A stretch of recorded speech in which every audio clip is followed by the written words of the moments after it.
Here. Here. Come here, buddy. Sit. Good boy. Wow, what a good listener you are. You're my little guard dog, aren't you? Yes, you're keeping me company. All right, let's show our friends what we're going to talk about today. Hey friends, Diana here from Garden Love. Ronan and I are walking in the garden, and I actually wanted to talk to you guys about 3 herbs that I think you guys should be growing, especially in zone 9 and 10, because these stay evergreen. They're perennial, so every year, either in the winter or in the summer, you're gonna have this crop. So I highly recommend it, and I'm gonna start out with this one because I just saw something on. Look at this. You guys see the ladybug right there? I don't know if you guys can see it. The ladybug came to visit us. So this is oregano. I planted this last year, and this oregano not only has it multiplied, I was driving through the winter, through the frost. It's frost tolerance, super easy to chop this up, give it a haircut, and dry it, dehydrate it, or put it somewhere hanging. Then you can, once it's all dried out, you can collect it, and after that you can put it in a jar and have it all year round. Give it away for gifts, fresh herbs. And I absolutely love oregano. I've learned to use it with just about anything that I cook with, soups. I even put it in my rice sometimes for a different flavor. Yeah, pozole. Pozoles are known to put oregano, like you usually put oregano, dry oregano. So I really recommend for you guys to get some oregano in your garden because it stays green year round, which means that your garden is going to look beautiful. It is very it's benefit for your health, and I like it. I love the smell, and I love the look that it gives my landscape. I have it actually spread out. I have another one right here, and I plan on really putting oregano in different locations in this garden, just because it's gonna make it look pretty, and it's going to make everything look evergreen and beautiful. And I'm going to be able to have lots of crops to harvest from. As you can see, here's the one that I put this year, and this is one of the ones I highly recommend you guys have. This is one of the herbs that stays evergreen year round, and that's what we're talking about today. I want you guys to get evergreen herbs. That way you guys can have it year round, and your garden can look beautiful, because you guys know I love having a beautiful garden, as well as functional and beneficial. So the next one I'm going to talk to you guys about is rosemary. As you guys can see, this rosemary, oh my god, if only you guys can smell it. It smells wonderful. It's so easy to cook with. We use these all the time when my husband cooks steak. He loves cooking steak. We use it when we cook chicken. We use it in a lot of other recipes. And this is also one of the herbs that you can dehydrate, and you can use it, and you can store it in case your plant does die. But they're very hardy plants. It's hard for you to kill them. Here, Ronan wants some. And I absolutely love it. It's making this landscape that much prettier. As you can see, I have several. These were planted last year, so they're a year old. It's making the landscape look so pretty. You guys can see this is the only section that is done, and everything else is weedy and needs a lot of work. But I'm going to be working on it soon, one step at a time, friends. So we're getting there. Super happy about it. But rosemary is an evergreen. It doesn't die over the winter. It actually grows and thrives. You can have rosemary growing for your kitchen, so you don't have to be spending money. Usually you pay, like, I don't know, for a couple bundles of these, $2-3. And now it's not as fresh because you buy it in advance, and who knows how long it's been cut. But you having it in your backyard, you just need one of these if you have a smaller yard. And as you can see, it's thriving and growing, and it's going to be fresh every single time that you come and cut it. You don't have to worry about how long it's been, what pesticides they used in them, and how fresh it is. Wish you guys can smell that. So that's the second one I suggest that you guys put in your garden. It's something you guys are gonna have year round. Smells wonderful. Look at that. Here's another one.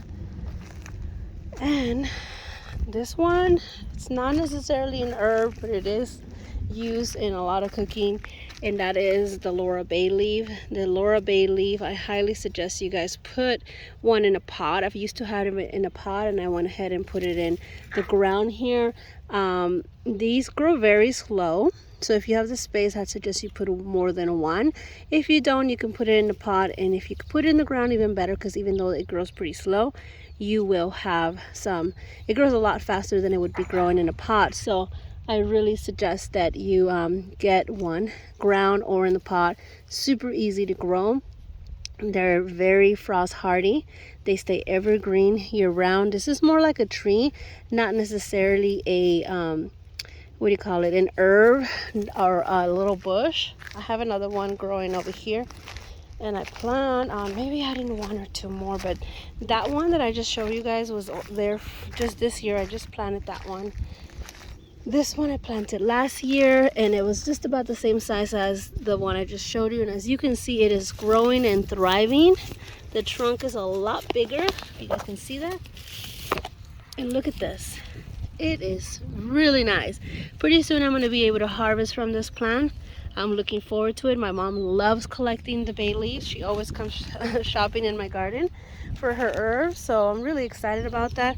I had one over here that I had planned on putting in the ground. It's not completely dead, but it did dry out the leaves. So this is going to be going in the ground here pretty soon. I put it here next to my Meyer lemon, so it can multi water, because once I water the pot, any water that drains goes straight into the tree. So it's watering both of them. I really got to get that in the ground. So what do we have so far? Laurel bay. We have our rosemary, and we also have oregano. I'm going to show you guys one more plant that I personally love having, and I use that on a weekly basis, and that is, I'll show you guys, it's mint. My mint, I love growing mint because I love making mint tea. It is great for stomach aches. It's great if you're feeling bloated. It is just a great if you like to drink mojitos. This one is in a pot, and the reason why it's in a pot, because mints are pretty invasive, and they tend to spread really fast, and you don't want them to spread in your garden. Oh my god, how can I have forgotten this? So what I've noticed, as you guys know, I have gophers. These plants that I've shown you today have not been affected by gophers. They are thriving and growing, and the gophers fortunately have not even touched it. I've seen holes near them, which means that I think they tested the plant and they did not like it. So I think they're pretty gopher I don't know how to say it, like they repel gophers, or they just don't like these herbs. So I highly suggest it. I know mint for a fact gophers do not like it, although I'm not putting it in the ground. I do have multiple containers growing mint because I splitted a mint plant last year, if you guys haven't seen that video, and they have exploded with mint. They're in the greenhouse, and I'm about to pull them out of the greenhouse. They absolutely love it. I'm actually going to use this to feed my chickens because the chickens love mint. They also love my leftover kale that's growing there, and they love oregano. So I'm going to use all of these for dehydrating and using them to cook freshly with them, and also to help supplement some of the feed for my chickens, since the feed is so expensive right now.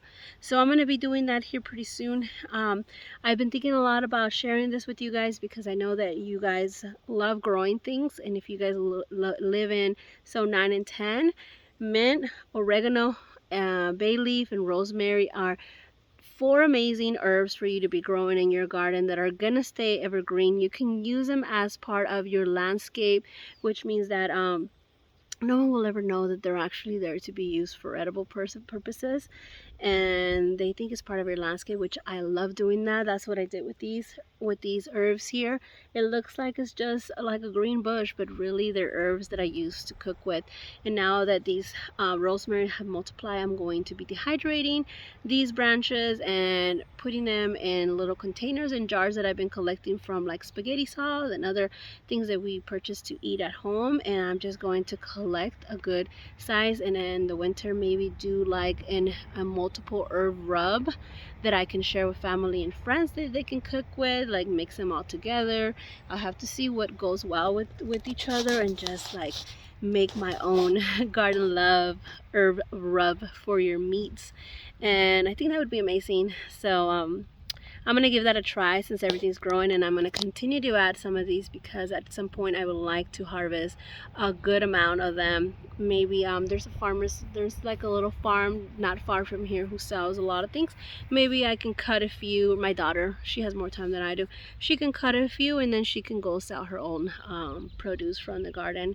I wouldn't mind. It would give my plants some motivation to keep growing, to keep them low, well shaped, and there's multiple purposes for them. So I love that. You guys know I'm all about growing something beautiful, useful, and with the purpose. So definitely this is turning into what I want it to be. So I hope you guys enjoyed this video and found that these herbs are amazing and that you guys can have them. This is also an evergreen. They're pretty frost hardy.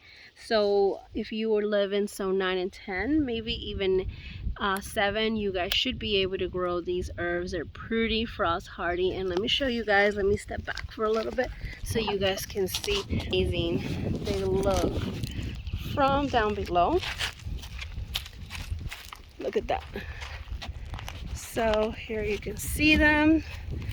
I just have to show you this amazing nopal. Isn't it beautiful? These are about to be ready to harvest, and I can't wait, friends, because they're gonna taste amazing. Oregano, rosemary, and my whole plan was that I wanted to have a hedge of oregano with a few dirt lockers in between. That way there's some pathway. For some reason the ones all the way over there didn't make them all that well, only 1 or 2. And it could be because of the location, maybe because they didn't have any companion plants to give them a good fresh start. Maybe I didn't put the right enough of drip system. Not sure exactly why.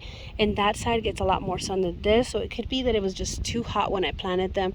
They were getting too much sun, and I should have planted them closer in the spring or in the winter to give them a good chance to establish the roots before the heat came. And since this part got shade, everything in this plant, this side started to thrive. As you can see, even the rosemaries are amazing. Look at that.